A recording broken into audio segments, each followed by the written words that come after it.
Mr. Emeka and Debbie are waiting at their usual joints, taking drinks, and they were busy having a word with each other. I said, "Look, you guy, you are the one that has made me this bad. I don't want to ever be you're a bad influence upon me." But he said, "Look, what are you talking about? You should celebrate. At least your girl has gotten the documents. I hope she has." He said, "Why not? She must have. Because she always delivers. She always delivers." I said, "Oh, of course." And she said, "Oh, Jonathan, darling, he's the one that gave the access to the house, got the deal, and now they are happy." And both of them were just busy mocking and mocking each other. I said, you are the queen of all evils.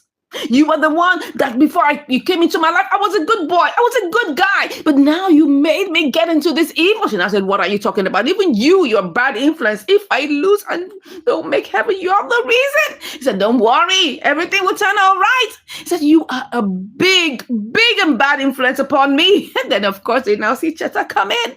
And they were so shocked, pleasantly shocked, that Cheta came in with the documents. I said, "Wow. How could you have accomplished this so fast? You are the bomb." She said, "Yes." She said, "Oh, married woman. Oh, I can see that you're looking good." I said, "Yes. In fact, you two should go get married quickly." I said, "No. Marriage is not for me. It's for people like you.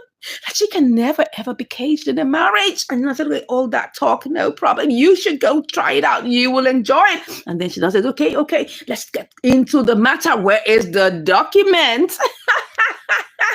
And as they were busy talking, the guy said, I couldn't believe that you would do this so fast. I thought you were so decent." I said, "What decent? What decent? And this she's a Jezebel. She's a Jezebel." Oh my God. See how they were just mocking her. And I said, "Okay, can we please have the documents?" She now brought out the documents, placed the documents in front of Debbie. And she was like, wow. What they've been looking for has finally arrived. And I said, "Now, officially, your husband is rendered homeless." Can you just imagine that? He's going to sell the building. He's going to get a buyer. And he also said, "Look, you still have one more task. Because you see, that guy has a landed property." Oh, that's a new one. How could you have a landed property and you are living like you have nothing? Oh no, I think that's a mistake. And maybe he might be dreaming. I don't think Jonathan has any landed property. And if he does, he'll be such a fool not to consider using that landed property instead of using the house. But anyways, if he does have the landed property, as he's telling Cheta to go get the property, to go get the landed property, that means that he's such a big fool. And I said, "Really? Really? Oh, no problem, that she is going to make her way into his heart and get everything that he wants." I said, "How soon?" She said, I'll do it as soon as possible. Don't worry. Everything is under control." And I said, "Are you sure? Really? How soon can we get this?" "Don't worry. I'll go get the task done." That's it. I said, "I trust you, girl. I know you can do it. What do you think I've been doing? I get the ginger for being in this because of the money. That's it. So that's the girl." She said, "Okay, I know you'll deliver on that." She said, "Oh, please, I need to quickly go before my husband starts finding me." She now left, and they were busy, so happy, exchanging grimaces. And then the guy was like, "Wow, let's go sell it." Mr. Jonathan was waiting. He was almost exasperated. He was anxious. But when he saw Cheta, he quickly stood up and said, "How far? What's going on? Tell me more." And I said, "Don't worry. Calm down, my king. Calm down. Come on. There's a lot to share with you." "Yes." So tell me, how did it go?" God said, "Don't worry. Everything went well. They have approved. He said, "Are you sure? How soon?" He said, "Don't worry, I've got something to show you." He said, "Okay, I mean, anxiety is killing me." He said, "Don't worry. If I fail you, I fail myself. You are my husband, and we are married, and it's for better, for worse." He said, "Really?" She now brought out something for him to look at. And then when she showed him, and she was like, "What is this?" He now looked at it and saw that it was truly a document. Oh my God, faked and forged documents. And he was so happy. He grabbed her and rolled on the bed because, as far as he was concerned, money was coming. How much we don't even know. But whatever it is, he's super happy. He's super happy, but he doesn't know that this is the den of lions that he's in. My God, open your eyes. Right now, it's like as if your eyes are totally closed. You cannot see anything. But meanwhile, we see our darling Debbie on the street. What are you doing on the street? I expect you to have gone to the police station. What are you doing just walking around? Have you called your mommy? Or do you even have your phone with you? That's another thing. I don't think she has a phone with her. She's just walking all around. She has no phone, no means of communication. What? Couldn't you have found someone that to get their phone? She doesn't have a phone with her. How's she going to be able to communicate? She's just walking aimlessly all over the place. Maybe she's already in a state, an emotional breakdown state. And as she was turning, then the car was coming. I hope they are not here I hope they're not here to take her and kidnap her. Please, Lord. No. Oh, the car stopped. The car stopped. Who could it be? Oh, Ken, it's Ken. Ken, how come? What's happening?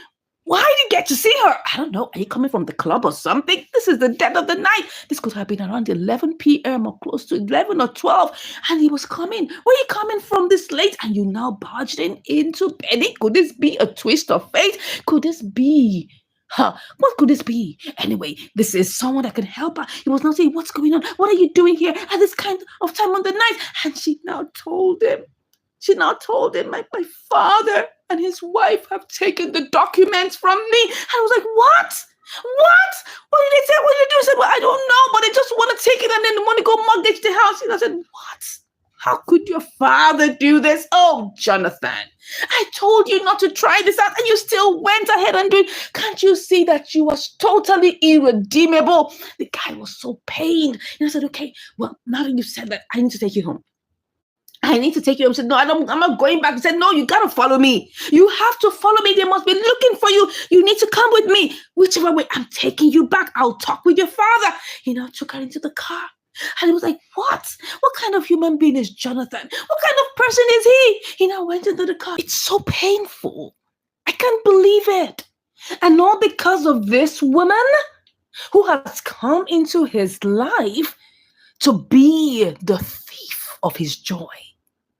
This is episode 50. This is really, really terrible. And it's terrible because this man could ever do this so-called injustice to his daughter, all in the name of trying to get a better future for her. No. Anyways, let's watch this from the beginning to the end to see all that is going on behind the scenes. And let me know what you think about this, because I know you guys are already annoyed. Same here, all right? So let's keep on going. Please remember to like this video, subscribe to the channel, and let's get into it. So Cheta here is telling him we must press her neck and get the documents from her. That's the only way to go. And then by the following day, he was already discussing this with Emeka. Imagine, can't you keep things secret? No, he can't, because he's a blabber mouth. And he said, look, why is your daughter so stubborn? Is she not going to enjoy from the proceeds of this? Doesn't she know you're supposed to use the proceeds of this or whatever amount you get to start a business, and she will also gain from it? He says, well, he doesn't understand why she's not seeing it from that side. It's just because you, Mr. Jonathan, you are not seeing beyond your nose that this man is the enemy in your life. How many times would anyone tell you? But no, you are beclouded. Your brain is beclouded. You're not seeing it. And he said, no, you need to do something about it. What is your wife saying about it? He now said, she said, we need to take it by force. He said, that's the thing. Your wife loves you and she wants you to get back on your feet. That's what we're saying. She is right. Of course, why wouldn't she be right? Because you are the one who sent her on errand. Terrible. And he's like, but wait a minute. How are we supposed to do this? I don't want to start struggling with this with my daughter. I mean, it just look as if maybe I'm taking advantage of the fact that Clara isn't around. And I said, what are you talking about? She's your daughter. Whatever belongs to you belongs. Whatever belongs to her belongs to you. So why can't you take it by force? Whatever it will take. Come on. If you have to steal it, if you have to beat her up, if you can't do it, get your wife to do it. QED. She will sort it out. Said, well, I know. I'll try and see how that can work. Said, yeah, your wife will do it. Give her the task to her. She has the energy. He said, yes, she can do it. And of course, he said, wow. She was already mentioning the fact that we need to get this out of her. He said, that's the point here. Give the task to Cheta. She will get it done. It's all about you. And he was laughing because he says that his wife has the ginger to go and get that thing out. What kind of nonsense thinking is this? You've committed the deed. And then now you are thinking about your daughter? No, you are totally incorrigible and irredeemable. I don't know what else to say about you right now. I'm totally pissed because right now you have allowed your wife to twist you into doing all of this, and she comes down wondering what he's doing, thinking, why wouldn't you think he's not seeing his daughter? And you're saying, what are you doing downstairs? Let's go sleep. He said, look, Benny's not back. He said, who? Your daughter? Who are you referring to? He said, Benny's in back. So, oh, your daughter, she's having fun. And you were here thinking, what's wrong with you? Your daughter is wild. She's a wild girl. And she does the unthinkable things. You know, she must be in the hand of some man doing the unthinkable. And I know that she's really spoiled. She's spoiled. Your ex-wife brought her up in a very terrible way. So you see, she may just be having fun. And you here thinking, can you just quit thinking? Meanwhile, they've arrived at the house. And he says, look, I need to take you inside. And she said, no, I'm not going. He said, well, I need to take you inside. Meanwhile, she said, no, Benny isn't like that. Benny, my daughter, is not that kind of person. She would not do this. Oh, don't say that. Don't say that. Do you know her? Don't you know what she's doing? Where did she get the energy and the ginger to face you? It's because she's been sleeping with men who are richer than you. That's why. That's the reason why. Don't ever think she's free from that. She's doing the unthinkable. I know so. And now he said, look, we're home. I need to take you inside. Let's go inside. She said, no, I'm not getting down. I'm not going in there. Said, why? Let's go. She said, no, I will not go in there. Said, okay, I'll go talk to your father. And as he was trying to pull him upstairs, trying to cajole him to go upstairs, they heard a knock on the door. And of course, quickly he springs to the door and says, who could that be? Maybe somebody, maybe Benny, maybe somebody. He now opens the door and then he sees that it's Ken and he's like, what are you doing in my house this time of the night? What are you doing? He said, what? You are the problem. You are the problem. Why would you tie up your daughter and force out the house documents from her? Why would you do this? This is so pathetic. He said, look, stop it. Stop it. Is that what you came to discuss with me in my house at this time of the night? It's a family affair. Stay out of it. He said, look, I will not stay out of it. Why? Because you are a disgrace to manhood. How could you ever stoop so low to be dragging a property with your daughter, the property that your ex-wife suffered to get for her, and now you're telling me to stay out of it? No! Benny's like a daughter to me, and Clara's like a sister. I will not allow her to be exposed to harm. If I can keep her from being exposed to harm from outsiders, why wouldn't I keep her from being exposed to harm by you? And I said, what are you saying? What are you saying? I'm not giving her any harm. She's my daughter. I said, look, you're crazy. You're going out of your brain. There must be something, some nuts that have been loose in your brain. What's wrong with you? He said, look, leave me and my family. Leave me and my family. This is a family issue, and I don't want you to interfere. He said, what? I will interfere. Can't you see that you're finished? You are dragging property with your daughter.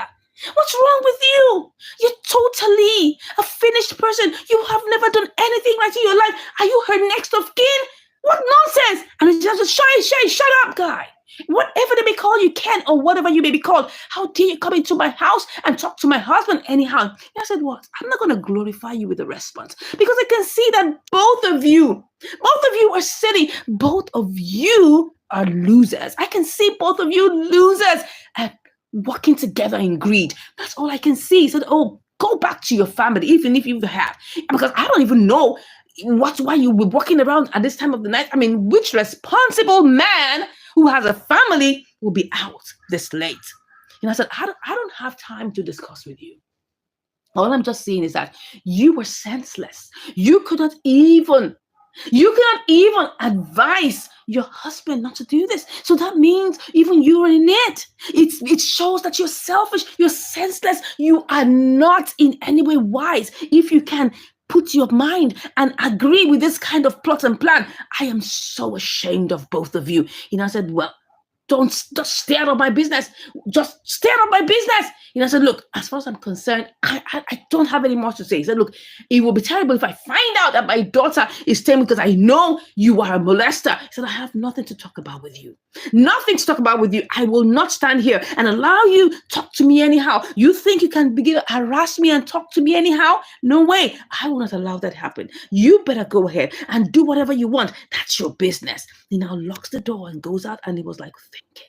As he was thinking, even the wife too was thinking.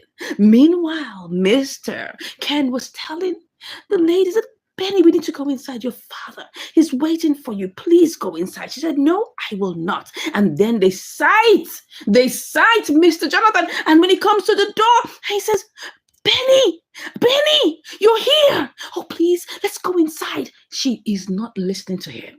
She doesn't want to listen to him. Then he now tells Benny, please follow your father.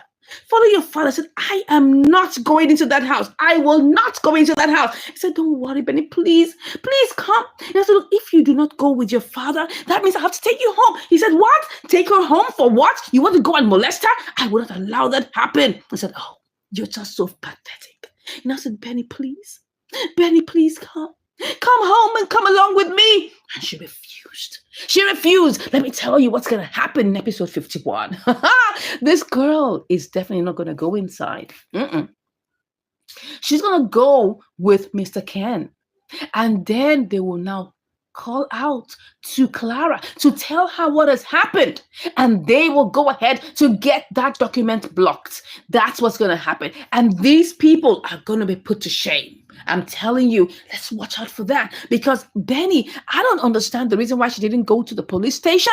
She could have gone to the police station, but probably because she was not in a proper state of mind. She didn't even have a phone to call her mother. Nobody to contact. She was just roaming all over the place. Thank God that Ken saw her. So now Ken will be the balancing factor. I just wish there was enough time for her to have gone to give the documents to somebody else. But right now, the documents is in the hands of Emeka. The only way out is to ensure that something is being sent to the place where land documents are being, are being stored or filed, and then it can stop any transaction.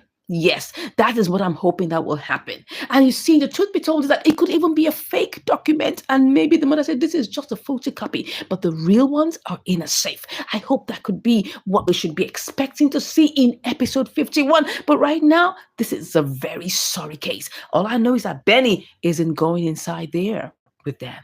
Do you think so? Let me know what you think in the comments. Thank you once again for watching, and we'll see in episode 51. She was pressuring him. Come on. She was telling him, come on, look, why are you holding back? This daughter of yours, she's just a little brat. She's a kid. Come on. Let us make sure she tenders the document. You need to squeeze it out of her head. If you can't do it, I'll do it. You just give me the go ahead. Said, but wait, we can't struggle with her. I said, come on, we need to do it. There's always a first time. He said, yes, she's a little girl. She's not experienced before. There's always a first time to experience this. All I need is your go ahead. Am I good to go? He now said, well, let's do it. He now said, okay, let's go. Let us go. She now gets up and she pulls him along, and they go. Meanwhile, Benny was in the room. And then all of a sudden she was jolted as they came in, because she was like, what is this? What is this? What did they do in my room? And I said, yes, you little girl, you need to answer to the call of your father. And I said, what's all of this? Why are you in my room? And the father now said, I'm here to collect the documents of the house. She now said, wait a minute. I think I told you I am not going to give you the documents. Why are you asking me? And I said, look, you this little girl, you must answer. And I said, oh, is it your wife that is pushing you around for this? I said, give it to me. I don't need any discussions. Give it to me. And I said, what? I am not giving it to you. He said, look, don't make me force this. I said, no, I'm not giving it to you. That was how they now tried to get hold of her, pin her down. Oh no. This is terrible. This is so pathetic. This is so terrible. Can you just imagine what he's doing, manhandling his daughter, holding his hands and tying her like she's a goat? No, this is terrible. This is injustice. And you need to be taken by the police for this kind of thing, for this kind of manhandling. Oh no, this is child abuse. This is terrible. This is total dehumanization. Can you see what he's doing? He's ganging up with Cheta, tying up his daughter, his own daughter, because he wants to get the documents. What? Can you just beat this? Oh no, I'm totally pained. I'm heartbroken that you, Jonathan, can do this. It's so terrible. It's time for the evil people to start getting apprehended. I agree. It's too much. We've waited too long. We need you guys to get apprehended now. Oh my God. Look at it. She went ahead, looked for the documents and got it. I said, this is the document. She said, yeah, that's it. And I said, don't take my documents. It's mine. It's my house. He said, come on, keep quiet. You're just a child. You should listen to us. I'll give it back to you when we are done. There's not going to be a done time because they're taking this away. Oh my God, Cheta has laid her hands on the document. Remember, I said this is going to happen. She has laid her hands on the documents. There's no going back. There's no turning back. She is out to ruin this family, and so she will. Oh no. My prayer is that these documents are fake. Oh yeah, that could be it. That could be what we could see in episode 51, that these documents are fake. Oh my God. What we need to get done now is that they need to report the case fast. And I hope Benny will have the thought enough to contact her mother. Yes, or contact what is she going to do now? Because right now it's in Cheta's hand. And then she now went out of the room and they both left her. Oh my God, what's going to happen? Now Jonathan has come in with his girl and he's super happy. See how they are jubilating because they know, there are two sides of it. Because you see, Cheta is jubilating because, finally she's gotten the documents and she's going to go deliver it to Emeka and Debbie, and then they'll sell the house. That's it. She's jubilating because money is coming. She's so happy. Meanwhile, Mr. Jonathan is jubilating because he thinks he's going to get money for the mortgage of the house. Oh no, this is bad. She said, look, don't worry. It's time for you to get back bigger and better. Everybody who has looked down on you, now is the time for them to fall to your feet, giving him false hope. He's so excited. He said, now I'm going to show them that Big Joe is made of more and nobody can ever see to this anymore. I said, look, what's the next step? Let's get to it. She said, don't worry. Now that I have the documents, I'm going to go over to the financial institution. Which financial institution? Stop lying. I'm going to go over there, let them have it, and they go check at the land and review that it's authentic. And then within about a week, you'll get the money. He said, are you sure? Yes. I said, okay, let me just make sure that she has not come out of the room because you need to get going right away. And as he goes out, she starts to laugh. What? How can you be so stupid? How can you be such a fool? She was like so wondering that I thought you would even be smarter. Oh, when Debbie said your brain is like that of a 3-year-old, I didn't even understand. Now I can imagine. I can see it. You are such a stupid person. And that's the truth. How could you entrust land documents into the hand of a stranger, someone you have barely met for a month, and now you have entrusted the land documents? Of course, you should know that this lady has an agenda, but no, he's blind. Love has blindfolded him. He said, okay, and now I can see that you were totally stupid, and funny enough, your daughter is going to be homeless. Oh, sorry. And I said, don't worry. Maybe what I'll do is that I'm going to give them a part of my share. When I get my share, help them to rent maybe a little space for them to have a roof over their head. She was just laughing. She now called her mistress, Lady Debbie. She now said, do you know what? I've got the documents in my hands.